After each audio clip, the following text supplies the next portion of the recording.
Hello and welcome to SnowBrains News, where we bring you all the latest breaking news from the ski and snowboard universe.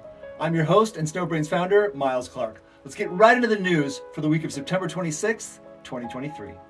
Starting off with Ozbrains, the ski season in Australia has come to a somewhat ugly end, with warm weather plaguing much of the ski season down there this winter. Many Australian ski resorts announced the end of the ski season this week. Thredbo, Perisher, Charlotte's Pass, Hotham, Falls Creek, Mount Buller, Mount Baba, Stirling all announced closures this weekend, citing the recent heat wave that swept across the entire country and really got things melted out.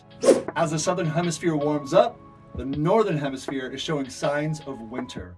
Resorts in Utah, Montana, Colorado, and Wyoming continue to see snowfall across their ski resorts and mountains. And we even saw snow in Colorado, including Breckenridge, Aspen Snowmass, Utah Snow Basin, Snowbird, Solitude, Brighton, Wyoming and Jackson, Big Sky in Montana. The list goes on. Arapahoe Basin in Colorado got such cold temperatures they even started their snowmaking for the season. So 2010, Arapahoe Basin opened on October 9th. So they might be on track for something like that again this year. Let's keep our fingers crossed. A recent study out of Europe investigating the effects of climate change on European ski resorts and glaciers and mountains and all of it warns that global warming could potentially leave 53% of European ski resorts at very high risk for a lack of snow in the near future. If temperatures increase by only 1.5 degrees centigrade, the study estimates that 32% of European ski resorts would severely be impacted. Although this number could be limited to 14 to 26% through the use of artificial snowmaking. Looking at a worst case scenario, the study predicts that if temperatures increased by 4 centigrade, which is a lot, 4 is a lot, 98% of Europe's ski resorts would be at a very high risk for a lack of snow. Snowmaking could help mitigate that situation and help with snow coverage, but snowmaking is not exactly environmentally friendly just yet. So we'll see if that changes.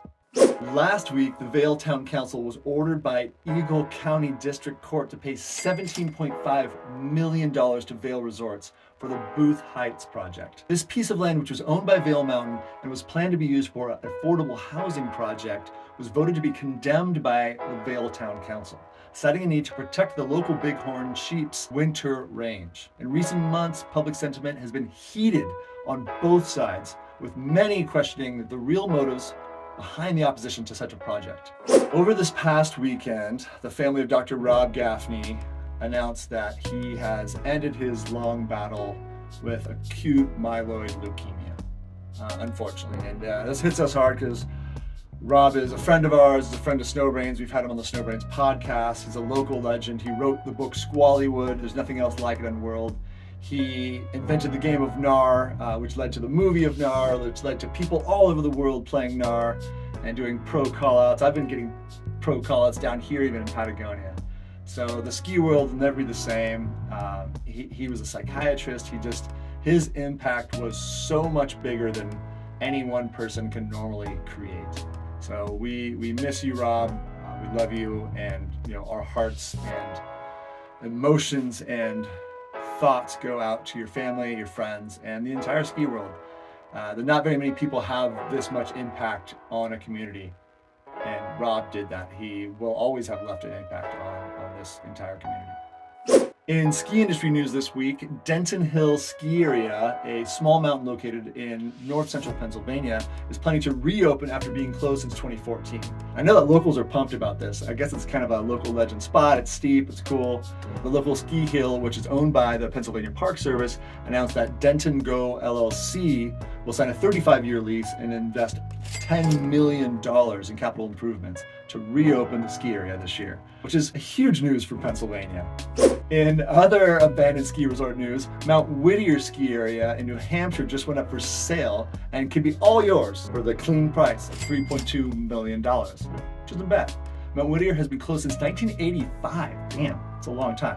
The mountain had an attempted resurgence in the 2000s when it was turned into an adventure park, but that ultimately failed and it's been sitting vacant ever since. In other ski resort news, Echo Mountain, the closest ski hill to Denver, Colorado, has been sold to the shared services organization called Jogan Inc., The mountain, which was on the brink of bankruptcy only 7 years ago and was saved by the current sellers, Well Enterprises. Jumping over to hiking news, this past week a hiker in the High Sierra of California was rescued after slipping and breaking their leg. A hiker who was attempting to ascend Shepherd's Pass tried to cross an area covered by snow from last winter with no crampons and no ice axe. Just cannot do that. That's been happening so much. He slipped and tumbled and lost like half of his gear and eventually hit a rock that stopped him. Luckily, he was able to call Inyo County Search and Rescue, and he was successfully rescued. We do want to make the point, especially this time of year as it's starting to get colder in the fall, you got to have your ice axe and you got to have your crampons and you got to know how to use them. We've had so many people get in trouble, get hurt, get rescued, and some people died even in the Sierra this winter. So if you're in the high mountains, especially the High Sierra, ice axe, crampons, know how to use them. There's lots of news this week about lift and terrain expansions across North America, and it just doesn't seem to stop.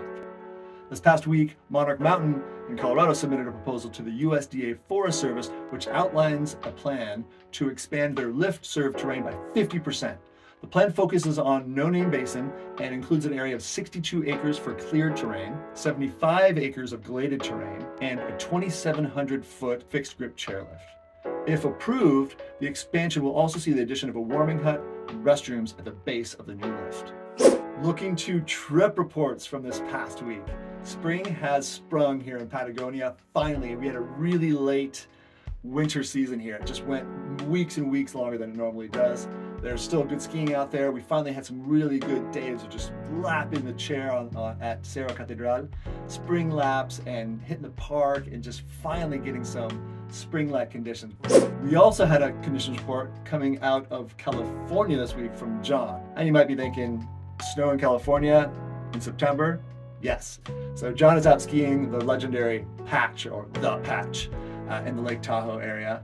And there's still snow hanging around from last season, and a lot of people like John are trying to ski every month of the year. We also had more condition reports coming out of New Zealand from Polly, and they just got some huge snowfalls. I think he's down in the Ohio field. They got a meter of snow. We had some, check out our Instagram, some awesome footage of Ski Patrol throwing bombs and launching huge avalanches, and yeah, quite a big winter storm they had down there.